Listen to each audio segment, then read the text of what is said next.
Kama injinia, ili uweze kutimiza malengo yako, kitu cha kwanza ni kitu gani? Kama injinia, ili uweze kutimiza malengo yako na ndoto yako, namba moja katika kazi hizi uwe mwaminifu. Mwaminifu wa muda, mwaminifu wa mali ya bosi, mwaminifu wa kumaliza kazi kwa wakati.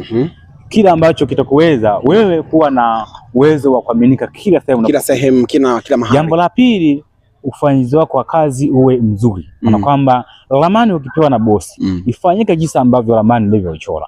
Kama kuna mabadiliko, shirikisha bosi au rafiki yake au mshauri wake uweze kuweka marekebisho ya hiyo ramani mapema. Jambo la tatu, katika kazi hizi za ufundi ili uwe na kazi ambayo ikupe jina katika maisha ya mjini. Jambo la tatu, uwe mwaminifu wa yani mwaminifu wa mafundi unaowafanya nao kazi, kwamba mapatano ya pesa ambayo wamekubaliana mafundi walipe kwa wakati na pia walipe kwa uaminifu jinsi ambavyo ulivyokubaliana. Na sheria ama utaratibu ukoje kukabidhiana mradi kati ya na mwajiri wake, ukoje hapo? Okay.